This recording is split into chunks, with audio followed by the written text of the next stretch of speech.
नमस्कार, स्वागत है आपका भीम न्यूज़ इंडिया में। आप देख रहे हैं भीम न्यूज़ इंडिया।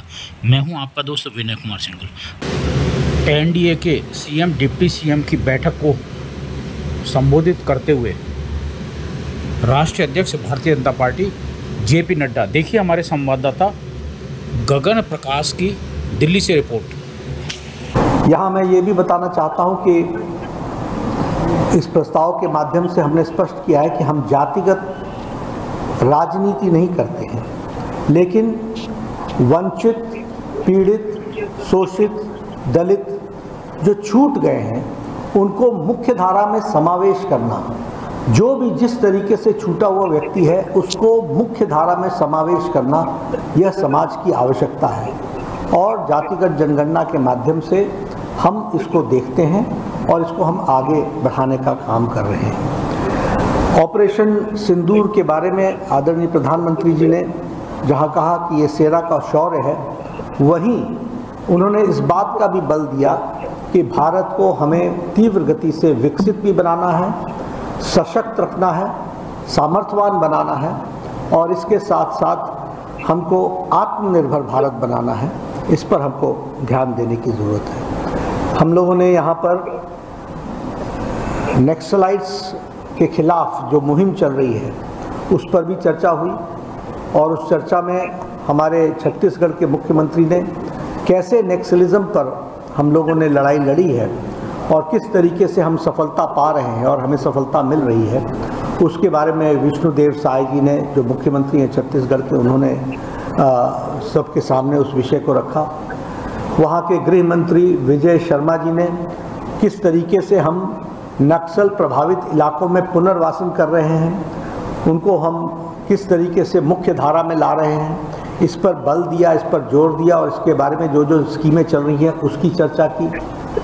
भारत के गृह मंत्री अमित शाह जी ने जो रणनीति रही है उस पर भी चर्चा की और उन्होंने हमारा मार्गदर्शन किया और सभी चीफ मिनिस्टर्स और डिप्टी चीफ मिनिस्टर्स को अवगत कराया कि किस तरीके से इसको हमने परास्त करने में अपनी ताकत लगाई है। जो ऑपरेशन सिंदूर पारित हुआ उसको राजस्थान के मुख्यमंत्री श्री भजनलाल शर्मा ने प्रस्तावक के रूप में रखा था और एक नाथ शिंदे जी हमारे उप मुख्यमंत्री महाराष्ट्र, इन्होंने उसका अनुमोदन किया और सभी ने उसको सर्वसम्मति से पारित किया। उसी तरीके से जातिगत जनगणना के विषय पर जिसके भारत सरकार की प्रशंसा और उनका स्वागत हुआ, इस प्रस्ताव को हरियाणा के मुख्यमंत्री नायब सिंह सैनी जी ने रखा और इसका समर्थन हमारे deputy chief minister Andhra Pradesh के पवन कल्याण जी ने रखा। ये मैं आपके सामने बताना चाहता हूँ। आज हमारे विभिन्न प्रदेशों ने, वैसे तो सभी प्रदेशों ने बेस्ट प्रैक्टिसेस प्रशासन में किस तरीके से विकसित भारत को आगे बढ़ाने के लिए कौन कौन से नवाचार उपयोग में लाए हैं, कौन कौन सी नई बातों को एडमिनिस्ट्रेशन में जोड़ा है, उस पर यहाँ पर चर्चा हुई। हम लोगों ने ऐसे 7 बेस्ट प्रैक्टिसेस रखे थे। उन 7 बेस्ट प्रैक्टिसेस में जैसे बस्तर में ओलंपिक्स हुआ छत्तीसगढ़ में, तो वहाँ उसको विष्णुदेव साय जी ने रखा कि किस तरीके से बस्तर के लोगों को, ट्राइबल लोगों को हम उनकी संस्कृति और उनके संस्कृति से निकलते हुए खेल, उनका खान पान, उनका कल्चर, उनका लिटरेचर, इन सारी चीज़ों का जो एक तरीके से बस्तर में जो ओलंपिक्स हुआ जिसमें इन सब चीज़ों का कंपटीशन हुआ, उसके बारे में उन्होंने डिटेल में बताया। उसी तरीके से जो बिहार के सूखे इलाके थे उनको वाटर के साथ, उनका वाटर कंजर्वेशन, जल संरक्षण, इस पर बिहार ने किस तरीके से काम किया है और जल जीवन हरियाली परियोजना और जल जीवन हरियाली अभियान, इसके बारे में सम्राट चौधरी जी ने इस विषय को रखा। उसी तरीके से ये जो बाल विवाह जिसके विरुद्ध एक कार्रवाई असम में हुई है चाइल्ड मैरिज के, उसके बारे में हेमंत बिस्वा शर्मा जी ने रखा। और इसमें से ये भी निकला कि जो वहाँ पर अच्छे आउटकम्स निकले हैं वो आउटकम्स को स्टडी करने के लिए इस योजना के बारे में गुजरात ने बहुत अच्छा काम किया है।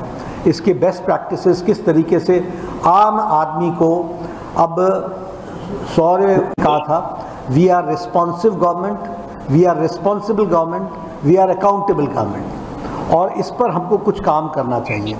तो हमारे अपने कॉनराड सामना जी ने सीएम कनेक्ट इस प्रोग्राम को लिया है और सीएम कनेक्ट के माध्यम से, इनका इलाका बहुत दूर दराज का फैला हुआ इलाका है और बहुत ही स्कैटर्ड है, तो वहाँ पर एडमिनिस्ट्रेशन कैसे रिस्पॉन्सिबल हो सकता है, कैसे रिस्पॉन्सिव हो सकता है, कैसे अकाउंटेबल हो सकता है, उसका एक बहुत अच्छा इन्होंने प्रेजेंटेशन दिया। एक मूवी भी दिखाई उसकी, और उसमें से एक बात निकली कि हमारे सभी सीएम्स को किस तरीके से अकाउंटेबिलिटी को और बढ़ाया जा सकता है, एडमिनिस्ट्रेशन में जोड़ने का ये विषय आया। हमारे उत्तराखंड के मुख्यमंत्री पुष्कर सिंह धामी जी ने common civil code, uniform civil code जो वहाँ लागू किया गया, उसके बारे में उन्होंने विस्तृत प्रेजेंटेशन की। क्या क्या स्टेप्स लिए गए यूनिफॉर्म सिविल कोड को लागू करने में, क्या क्या उसमें से बॉटलनेक्स को दूर किया गया, और किस तरीके से आज कॉमन सिविल कोड उत्तराखंड में लागू है और किस तरीके से सबको वो मुख्य धारा में शामिल कर रहा है, इस बात को उन्होंने रखा और उस पर अच्छी गहन चिंतन और चर्चा हुई है। हमारे महाराष्ट्र में बहुत अच्छे एडमिनिस्ट्रेटिव रिफॉर्म्स हुए हैं और वो एडमिनिस्ट्रेटिव रिफॉर्म्स को प्रधानमंत्री जी ने कहा भी कि हर एक स्टेट से कुछ एमएलएज सिलेक्ट किए जाएं जो स्टडी करने के लिए, और उसको स्टडी करके अपने अपने स्टेट्स में रेप्लिकेट करें। तो एडमिनिस्ट्रेटिव रिफॉर्म्स में जो काम महाराष्ट्र ने किया है उस पर रखा गया, एक प्रेजेंटेशन हुआ। हमारे उत्तर प्रदेश के मुख्यमंत्री योगी आदित्यनाथ जी ने प्रोजेक्ट अलंकार, जिसमें गवर्नमेंट सीनियर सेकेंडरी स्कूल्स और हमारे जो +2 कॉलेजेस में जो क्लासेस हैं उनकी सैचुरेशन पॉइंट पर उनके इंफ्रास्ट्रक्चर को लाने का काम प्रोजेक्ट अलंकार के तहत किया गया है। यानी strengthening of the infrastructure for the higher education और मिडिल एजुकेशन, इस काम के लिए जो उन्होंने प्रोजेक्ट को चलाया है उसके बारे में प्रेजेंटेशन हुआ। तो इस तरीके से यह सारी बातें रही हैं। प्रधानमंत्री मोदी जी का हम सबको उद्बोधन मिला जिसमें उन्होंने कहा कि हमें ये बेस्ट प्रैक्टिसेस, आपस में चर्चा तो हुई है, स्टडी ग्रुप्स बनने चाहिए जो इसको स्टडी करें और हर एक कोई अपने अपने स्टेट्स में उसको लागू करे।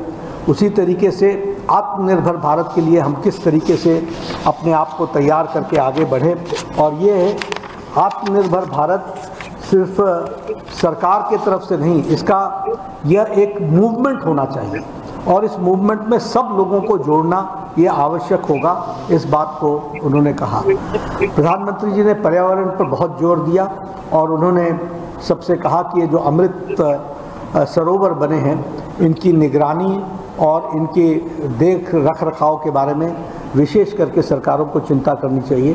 वन टाइम एफर्ट सिर्फ सरोवर बन गए ये नहीं, इसकी स्टडी भी होनी चाहिए कि वाटर रिचार्ज कितना हुआ, और हमारे जो पुराने ट्रेडिशनल कुएं बावड़ियाँ हैं उनकी साफ़ सफाई से लेकर के उसको हमको एक अभियान के रूप में लेना चाहिए। और स्वच्छता हमारे जीवन का कंटिन्यूअस हिस्सा होना चाहिए। It is not a program which has to be taken for 10 days 15 days, it should be a continuous program, और हम उसके साथ अपने आप को जोड़ें, इस बात को प्रधानमंत्री जी ने कहा। 5 जून पर्यावरण दिवस है, तो प्रधानमंत्री जी ने आह्वान किया कि उसके दृष्टि से हमारी रिस्पेक्टिव स्टेट गवर्नमेंट्स कुछ नवीनतम कार्यक्रम सोचें और वो नवीनतम कार्यक्रम अपने अपने प्रदेश में दें, इस बात को कहा गया। साथ ही साथ अभी 9 जून को प्रधानमंत्री मोदी जी के नेतृत्व में चलने वाली एनडीए की सरकार के 11 साल पूरे हो रहे हैं, इसलिए एनडीए के सभी मुख्यमंत्री किस तरीके से 11वें साल को मनाएंगे और उसमें हमारी किस तरीके से हमारे कार्यक्रम बनेंगे और 11 साल में किस तरीके से भारत ने विकास में एक लंबी छलांग लगाई है, ये भारत की जनता तक इसको अवगत कराना ये हमारी जिम्मेवारी रहेगी। तो इस पर सीरीज़ ऑफ प्रोग्राम्स आएंगे। वो सीरीज़ ऑफ प्रोग्राम्स के लिए एक छोटी समिति बनेगी जो उसको चर्चा करेगी। तो पहले 5 जून, फिर 9 जून और 9 जून के बाद 21 जून इंटरनेशनल योगा दिवस, वह भी 10 साल पूरे कर रहा है अपना। 2015 में अंतर्राष्ट्रीय योगा दिवस का पहला अवसर आया था 21 जून को, अब उसके 10 साल पूरे हो रहे हैं। तो उसके लिए एनडीए के छोटा ग्रुप मिल करके उसको तय करेगा और हम इसको, ये कार्यक्रम किसी सरकार का कार्यक्रम नहीं, ये समाज का कार्यक्रम है, ये देश का कार्यक्रम है, ये दुनिया का कार्यक्रम है। इसलिए इसको किस तरीके से ज़्यादा लोगों को इसमें समावेश किया जा सके, इस बात को जोड़ा जाएगा।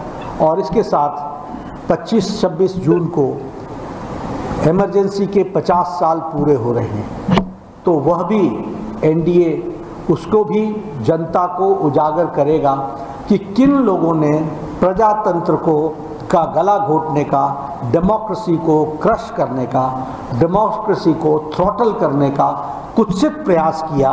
इसको भी हम जनता तक बताएंगे। आज 50 साल पूरे हो रहे हैं, 25 जून को 50 साल पूरे हो जाएंगे।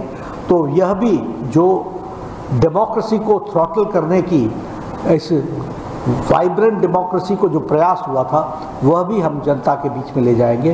तो ऐसे 4 कार्यक्रमों के बारे में ब्रॉडली चर्चा हुई है। माइन्यूटली इन सब चीज़ों पर जो हमारे सब ग्रुप्स हैं वो चर्चा करके इस प्रोग्राम को एक उसके डिटेल्स वर्कआउट करके ये प्रोग्राम दिया जाएगा। ऐसी चर्चा आज रही है। और प्रधानमंत्री मोदी जी ने जो बातें कल उन्होंने कहा था कि हम टीम इंडिया के रूप में काम करें, वैसे ही एनडीए के सभी चीफ मिनिस्टर्स और डिप्टी चीफ मिनिस्टर्स विकसित भारत के संकल्प को पूरा करने के लिए पूरी ताकत से एकजुट होकर के, पूरी ताकत के साथ एकजुट होकर के और पूरी सिनर्जी के साथ इस विकास यात्रा को आगे बढ़ाए, विकसित भारत की ओर ले जाए, इस बात का आह्वान उन्होंने किया। ये आज की बैठक के आउटकम्स रहे। Sir, talking about the resolution, can you please We'll give you the details of the only the 2 resolutions that were passed. 2 resolutions were passed. One was about the Operation Sindoor, where it was unanimously everybody congratulated Honorable Prime Minister for the leadership he took, the lead he took, and the operation and the success of Operation Sindoor. And at the same time, we were all in praise for the Indian Army, the work which they have done with precision and the valor they have shown and the accuracy they have shown. That is there in the resolution. The resolution number 2 is about the caste census, which has been decided by the Union Cabinet led by Prime Minister Modi, and now the details of it which we have to follow and what modalities have to be taken. And at the same time, we are of the opinion that we don't believe in caste politics, but we believe that those who have been left out, those who are the marginal section of the society, they should be brought to the mainstream, and for that caste census is an essential part. धन्यवाद। जो प्रधानमंत्री मोदी जी के नेतृत्व में operation सिंदूर हुआ और जो हमारे फौज के, हमारे आर्मी के जवान्स ने जो देश की सेवा की है, उसकी भूरी भूरी प्रशंसा की गई। और जो हमारी आर्मी है जिसने अपना पराक्रम दिखाया है, उसकी भूरी भूरी प्रशंसा हुई है। तो ये प्रस्ताव सर्वसम्मति से पारित हुआ, जिसमें ऑपरेशन सिंदूर में प्रधानमंत्री मोदी जी की नेतृत्व क्षमता, सशक्त भारत, समर्थवान भारत और आत्मनिर्भर भारत कैसे बन रहा है, इसकी उस प्रस्ताव में चर्चा है। और एक तरीके से कहा जाए तो जिस प्रिसिशन के साथ हमारी आर्मी ने पाकिस्तान के में टेररिस्ट एक्टिविटीज़ को और टेररिज्म को जो आघात पहुंचाया, जो वहाँ अटैक किया, उसकी मारक क्षमता और मारक क्षमता के साथ साथ एग्जैक्टनेस, प्रिसिशन, इस बात की भी चर्चा हुई है। आपको प्रस्ताव की कॉपी मिल जाएगी। साथ ही साथ जातिगत जनगणना, इस जातिगत जनगणना के विषय पर जिसको भारत की कैबिनेट ने मोदी जी के नेतृत्व में स्वीकृति दी है, और ये हमारी कल्पना शुरू से थी, और हमारे बिहार की सरकार, नीतीश कुमार जी की सरकार, जिसने सबसे पहले इसका प्रस्ताव लाया था, उसको भी ध्यान में रखते हुए और यह जातिगत जनगणना पर भी प्रस्ताव पारित हुआ, और सभी लोगों ने इसको, जहां इसकी सहमति के साथ साथ जो मोदी जी का निर्णय हुआ है, उसकी प्रशंसा के साथ साथ साधुवाद देने का काम इस प्रस्ताव में हुआ है। यहाँ मैं ये भी बताना चाहता हूँ कि इस प्रस्ताव के माध्यम से हमने स्पष्ट किया है कि हम जातिगत राजनीति नहीं करते हैं, लेकिन वंचित, पीड़ित, शोषित, दलित जो छूट गए हैं उनको मुख्य धारा में समावेश करना, जो भी जिस तरीके से छूटा हुआ व्यक्ति है उसको मुख्य धारा में समावेश करना, यह समाज की आवश्यकता है। और जातिगत जनगणना के माध्यम से हम इसको देखते हैं और इसको हम आगे बढ़ाने का काम कर रहे हैं। ऑपरेशन सिंदूर के बारे में आदरणीय प्रधानमंत्री जी ने जहाँ कहा कि ये सेना का शौर्य है, वहीं उन्होंने इस बात का भी बल दिया कि भारत को हमें तीव्र गति से विकसित भी बनाना है, सशक्त रखना है, सामर्थ्यवान बनाना है, और इसके साथ साथ हमको आत्मनिर्भर भारत बनाना है। इस पर हमको ध्यान देने की ज़रूरत है। हम लोगों ने यहाँ पर नक्सलाइट्स के खिलाफ जो मुहिम चल रही है उस पर भी चर्चा हुई, और उस चर्चा में हमारे छत्तीसगढ़ के मुख्यमंत्री ने कैसे नक्सलिज्म पर हम लोगों ने लड़ाई लड़ी है और किस तरीके से हम सफलता पा रहे हैं और हमें सफलता मिल रही है, उसके बारे में विष्णुदेव साय जी ने, जो मुख्यमंत्री हैं छत्तीसगढ़ के, उन्होंने सबके सामने उस विषय को रखा। वहाँ के गृह मंत्री विजय शर्मा जी ने किस तरीके से हम नक्सल प्रभावित इलाकों में पुनर्वासन कर रहे हैं, उनको हम किस तरीके से मुख्य धारा में ला रहे हैं, इस पर बल दिया, इस पर जोर दिया, और इसके बारे में जो जो स्कीमें चल रही हैं उसकी चर्चा की।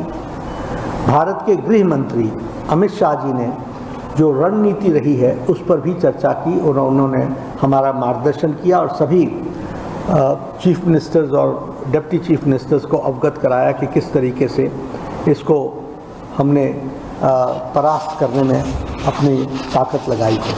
जो ऑपरेशन सिंदूर पारित हुआ उसको राजस्थान के मुख्यमंत्री श्री भजनलाल शर्मा ने प्रस्तावक के रूप में रखा था, और एकनाथ शिंदे जी हमारे उप मुख्यमंत्री महाराष्ट्र, इन्होंने उसका अनुमोदन किया और सभी ने उसको सर्वसम्मति से पारित किया। उसी तरीके से जातिगत जनगणना के विषय पर जिसके भारत सरकार की प्रशंसा और उनका स्वागत हुआ, इस प्रस्ताव को हरियाणा के मुख्यमंत्री नायब सिंह सैनी जी ने रखा, और इसका समर्थन हमारे deputy chief minister Andhra Pradesh के पवन कल्याण जी ने रखा। ये मैं आपके सामने बताना चाहता हूँ। आज हमारे विभिन्न प्रदेशों ने, वैसे तो सभी प्रदेशों ने बेस्ट प्रैक्टिसेस प्रशासन में किस तरीके से विकसित भारत को आगे बढ़ाने के लिए कौन कौन से नवाचार उपयोग में लाए हैं, कौन कौन सी नई बातों को एडमिनिस्ट्रेशन में जोड़ा है, उस पर यहाँ पर चर्चा हुई। हम लोगों ने ऐसे 7 बेस्ट प्रैक्टिसेस रखे थे। उन 7 बेस्ट प्रैक्टिसेस में जैसे बस्तर में ओलंपिक्स हुआ छत्तीसगढ़ में, तो वहाँ उसको विष्णुदेव साय जी ने रखा कि किस तरीके से बस्तर के लोगों को, ट्राइबल लोगों को, हम उनकी संस्कृति और उनके संस्कृति से निकलते हुए खेल, उनका खान पान, उनका कल्चर, उनका लिटरेचर। यदि आपको हमारे द्वारा दिखाई गई खबरें पसंद है तो प्लीज़ हमारे चैनल पर यूट्यूब पर जाकर सब्सक्राइब कीजिए, लाइक कीजिए, शेयर कीजिए और कमेंट में जय हिंद लिखिए। भीम न्यूज़ इंडिया के फेसबुक पेज को भी आप फॉलो कर सकते हैं। न्यूज़ अपडेट के लिए बने रहिए हमारे साथ, देखते रहिए आपका अपना विश्वसनीय लोकप्रिय चैनल भीम न्यूज़ इंडिया। आपका बहुत बहुत धन्यवाद।